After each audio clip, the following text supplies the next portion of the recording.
회중교회와 연합 문제와 노예 문제를 두고 미국 장로교가 1837년 신학파와 구학파가 분열되었다가 노예 문제로 남북전쟁이 1861년 발발하면서 구학파와 신학파가 각각 남북으로 분열되고 만 것입니다. 지역적인 연대는 신학적인 연대를 넘어서는 더 강력한 결속력을 지닌다고 하는 것을 역사가 증언해 줍니다. 남부는 보수적인 입장을 취했고 북부는 유연한 입장을 취한 것입니다. 안녕하십니까. 청신대학교 신학대학원 명의교수 박용규입니다. 19세기 미국을 이해하는 가장 중요한 열쇠 중에 하나가 바로 장로교 안에 있었던 올드스쿨과 뉴스쿨의 대립이라고 할 수 있습니다. 1837년에 올드스쿨과 뉴스쿨이 대립하고 또 결국은 그에 분열을 하고 그리고 이 올드스쿨과 뉴스쿨은 남북전쟁이 일어나면서 남과 북으로 나눠집니다. 그래서 남북전쟁이 일어나기 전에 미국의 장로교는 4개로 나눠진 것입니다. 그러다가 남북전쟁이 일어나면서 남쪽은 올드스쿨, 뉴스쿨이 같이 연합하고 북쪽도 올드스쿨, 뉴스쿨이 같이 연합을 합니다. 그러면서 결국은 미국 장로교는 남과 북으로 나누어져서 남쪽의 교회를 남장로교, PCUS, 그리고 북쪽의 장로교를 PCUSA, 북장로교라고 그렇게 불렀던 것입니다. 한국에 파송된 선교사들은 바로 북장로교 선교사들과 남장로교 선교사들이 동시에 한국에 파송되었습니다. 그래서 한국 장로교 역사를 우리가 볼 때 바로 북장로교 선교사, 남장로교 선교사라고 하는 이런 시대적인 배경은 바로 미국에서 이 시대에 일어난 것입니다. 1837년 구학파와 신학파의 분열은 상당히 중요한 의미를 지니게 되는 것입니다. 그 핵심은 노예 문제였습니다. 노예 폐지 문제는 1830년대에 접어들어서 미국 장로교 안에 가장 중요한 이슈로 부상합니다. 처음 그불을 당긴 곳은 신시내티에 위치한 레인 신학교였습니다. 레인 신학교는 노예 폐지를 적극 찬성한 곳인데 노예 폐지 문제를 놓고 캠퍼스 안에 열띤 논쟁을 벌입니다.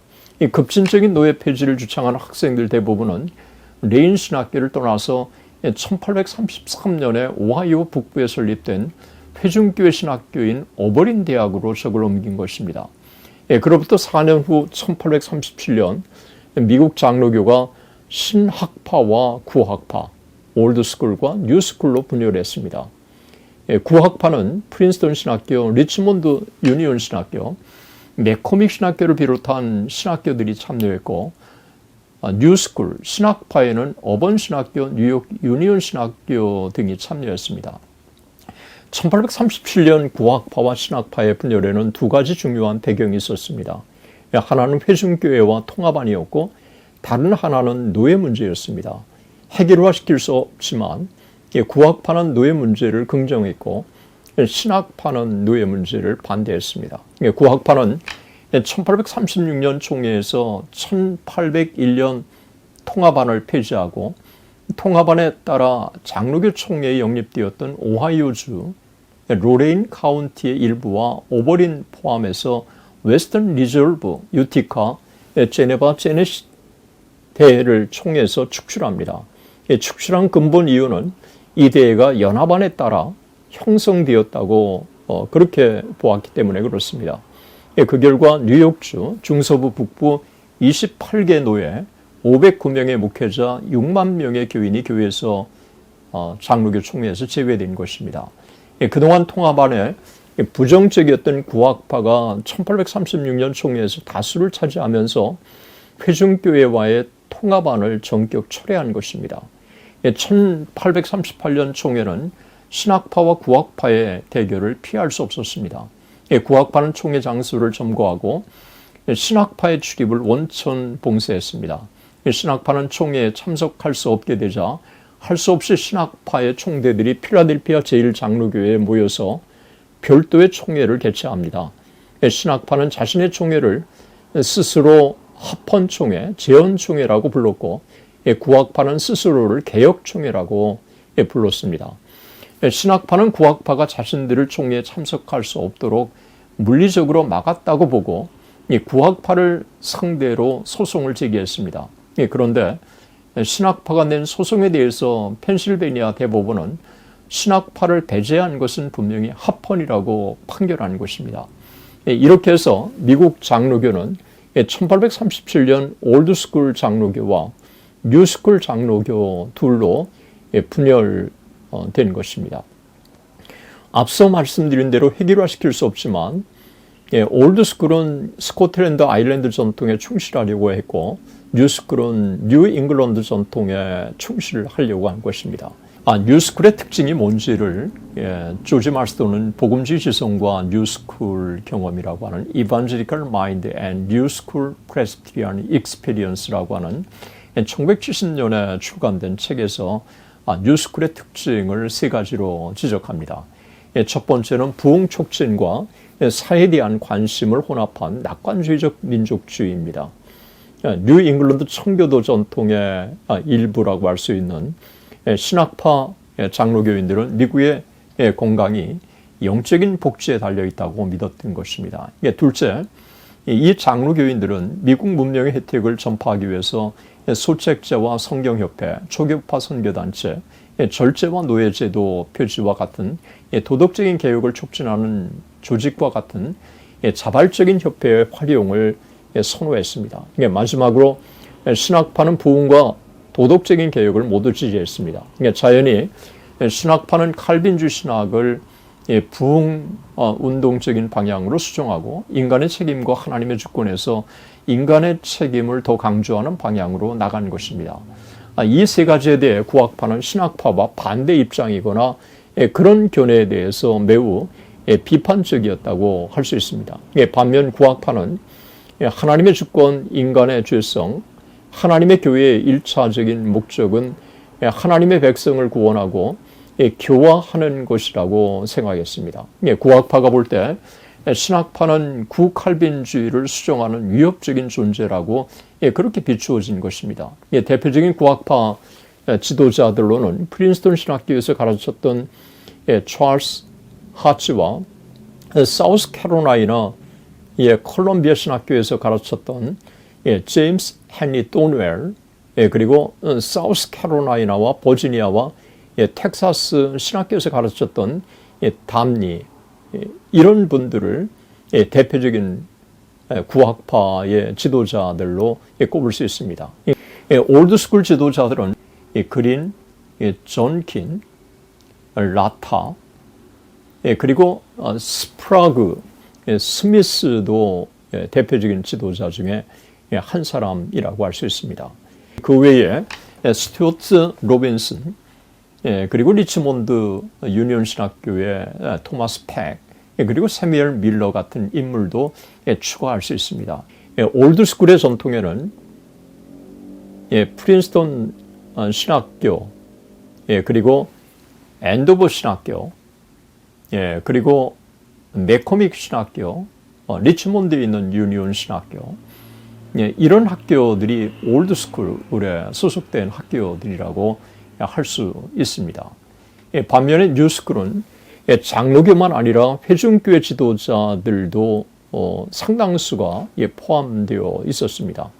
대표적인 뉴스쿨의 지도자는 나다니엘 테일러, 그리고 피치, 굿, 리치, 반즈, 리먼 비처, 스미스, 메이슨, 조시 더필드, 나단 비맨, 찰스 피니, 조지 취버, 사뮤엘 피셔, 그리고 토마스 맥컬리 같은 인물이라고 할 수 있습니다. 뉴스쿨에 속한 신학교로는 뉴욕의 유니온 신학교, 그리고 어번 신학교, 레인 신학교, 그리고 예일 대학교 신학부를 들 수가 있습니다.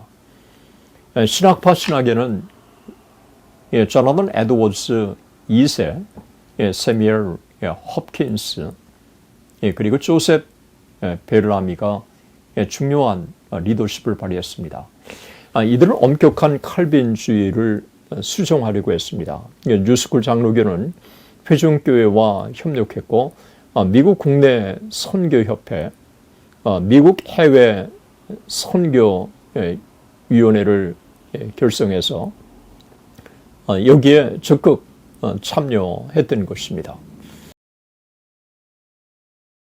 지역적으로 신학파는 뉴욕과 뉴잉글랜드에서 세력이 강했고, 그리고 구학파는 펜실베니아와 뉴저지 일부 남부에서 영향력이 강했습니다. 구학파는 프린스턴 신학교, 리치몬드 유니온 신학교, 맥코믹 신학교를 비롯한 신학교들, 그리고 신학파는 어번 신학교, 뉴욕 유니온 신학교 등이 참여한 것입니다. 1837년 이후에 사실 미국 장로교는 더욱더 신학파와 구학파의 대립이 첨예하게 진행되었습니다. 그 핵심은 노예제도 폐지 문제였습니다. 1840년대와 1850년대 신학파와 구학파는 노예 문제가 첨예한 이슈로 등장하면서 폐지와 찬성 쪽으로 양분되어서 내부적으로 긴장이 최고조에 달한 것입니다. 2차 대각성 운동과 찰스 피니 부흥은 노예 제도를 폐지하는 운동을 지지하는 분위기가 지배적이었습니다.